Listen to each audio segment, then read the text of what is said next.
สวัสดีนะวันนี้จะมาลงPlay Store หรือว่าเขาลงล้อมโกบอนเนาะโทรศัพท์ Redmi เนาะ 9A มาเตจีนบ่มี Play Store เนาะแบบนี้นี่แล้วก็อยู่ในนี้นี่มันมีเพียงแต่ Play Store นี่เราลงเสิร์ชแต่ว่าบ่ได้เนาะลิ้นบ่ได้ก่อนอื่นมาก็เข้าไปเบิ่งนะอยู่ในซอฟต์แวร์แล้วเข้าไปตั้งค่านี้เนาะไปเบิ่งข้อมูลของมันมีหยังไงเนาะนี่อันนี้มันลิ้นนี่ 9A เนาะแล้วภาษานี่มันจะมีเพียงแต่3-4ภาษาเนาะคือเบิ่งอย่างนี้เนาะเดี๋ยวนี้ก็จะมีเพียงแต่4-5ภาษาเนาะยังบ่มีภาษาลาวบ่มีภาษาไทยเด้อเนาะ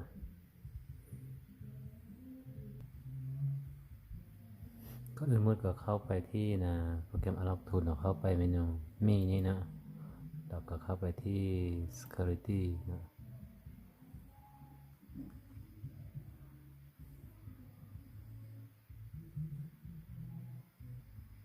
แล้วก็ไปเลือกRedmi นะเลือกโมเดลของมัน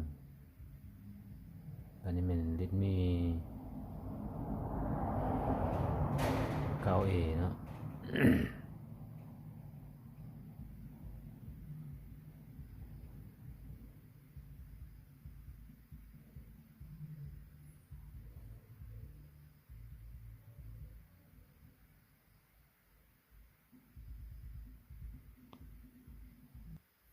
โอเคแล้วก็ที่นี่ก็จะมี Redmi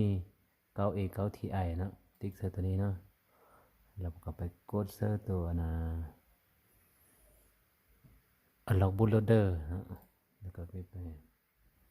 แล้วอยู่ในฝั่งโทรศัพท์นี้ก็มีแต่กดบวกลบเสียบซ้ายแล้วก็จะออกมาเนาะก็จะขึ้นพอร์ตมาโอเคมาแล้วพอร์ตเนาะก็มีแต่รอท้าเนาะโอเค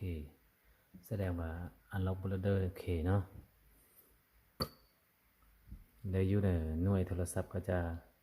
ออกมาเป็นแบบนี้เนี่ยก็จะมีตัว Unlock อยู่เทิงกันแล้วเนาะตัวนี้นะแล้วก็เราก็มาเปิดUnlock Tool มาเนาะเปิดUnlock Tool มาแล้วก็มีแต่ไปเซอร์ MediaTek เนาะแล้วก็ไปที่เบราว์ไฟล์นี้เนาะแล้วก็ไปเลือกเอาค่อยๆจะไว้ที่ดาวน์โหลดเนาะแล้วก็ไปเลือกไฟล์ตัวนี้เนาะไฟล์scatter นี่เนาะเวลาออกมาก็จะเป็นแบบนี้เนาะเราก็กดเบิ้งนี่มันถูกต้องระบบกันถูกต้องแล้วก็ไปที่generate นะแล้วก็ไปที่ flash แล้วอยู่ในโทรศัพท์เนาะเขาก็มีแต่ปิดเครื่องแล้วก็กดบวกลบแล้วก็เสียบซ้ายเนาะ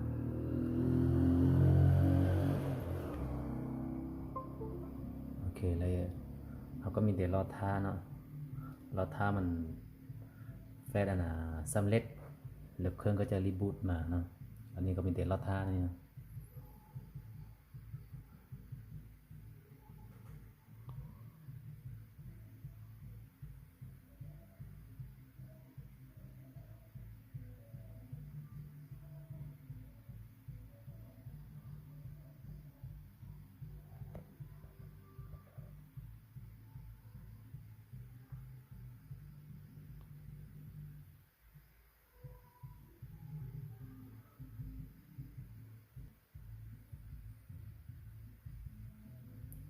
โอเคนะเพื่อเป็นการโบเสียเวลาหรือว่าคลิปก็จะยาวเกินไปเนาะแล้วข้าพเจ้าจะหยุดไว้สุดท้ายตอนกำลังจะหมดกำลังจะสำเร็จเนาะโอเคประเดี๋ยวมาเบื้องตอนท้ายกำลังจะสำเร็จนี่เนาะ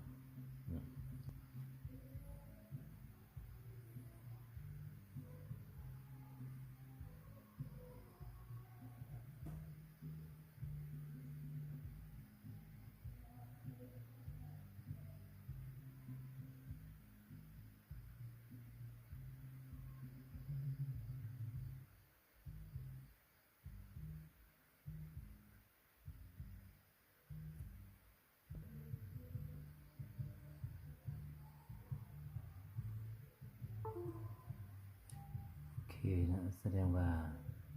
แฟดซ้ำเล็ดนะวันนี้มาเบิ้งนี่นะเครื่องนะโทรศัพท์เลยนะมันก็จะรีบูตไปนี่ขึ้นมานะมาลุ้นเบิ้งว่ามันจะได้หรือบ่มาได้เนาะเราทำมันรีบูตกันเนาะ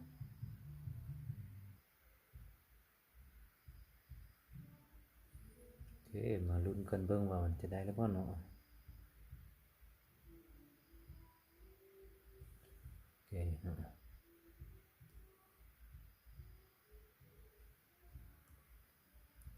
แล้วเมื่อวานมันจะมีหรือบ่เนาะ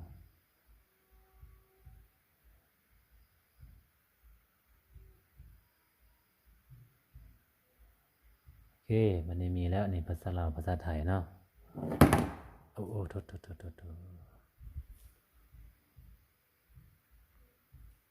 อเคให้แล้วมันในภาษาลาวภาษาไทยเนาะก็เลือกหรือว่าเอาไปก่อนก็ได้นะเอาภาษาอังกฤษนี่ไปก่อน next เลือกก็เขตประเทศลาวนะ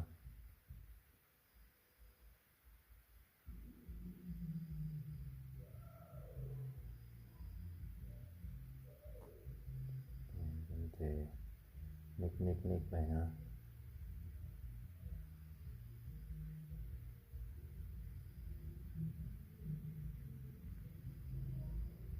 สกิปไปก่อน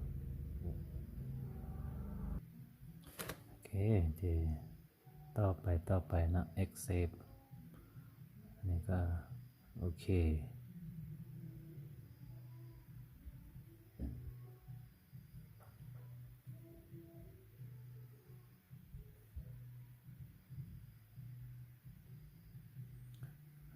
วันนี้ก็สกิปนะ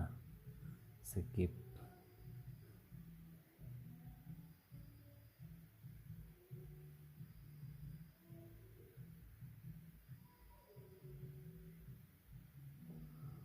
อเคมาลุ้นนำกันได้หรือเปล่าเนาะวิธีลงหลอมโกบอนหรือว่าหลอมของประเทศของภาคเอเชียเนาะแล้วก็อย่าลืมว่าตัวนี้เด้ออันไฟหลอมเมื่อกี้เนาะข้าพเจ้าจะเอาลงใส่ใต้คลิปและต้องการกับลดเอายานเนอร์เนาะ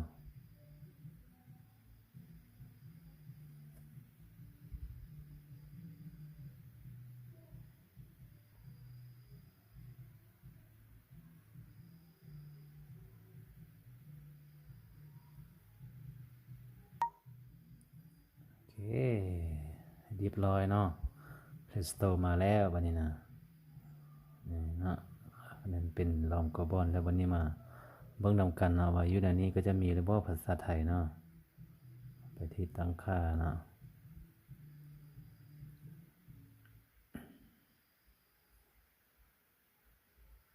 รุ่นนำกันว่าจะมีหรือบ่เนาะภาษาลาวโอเคไปที่นี่คือก้าวเนาะเลือกโอเคก็จะมีไล่ภาษาขึ้นมาแล้วเนาะโอเคมีเรียบร้อยเนาะภาษาลาวภาษาไทยอยู่นี่ก็มีครบเนาะโอเควิธีการลองโกบอนเนาะหรือว่าลง Play Store เซอร์โทรศัพท์นะ Redmi 9A ก็สำเร็จเพียงเท่านี้เนาะฉะนั้นถ้าว่าคลิปนี้เป็นประโยชน์ให้เกทานเนาะก็อย่าลืมกดไลค์กด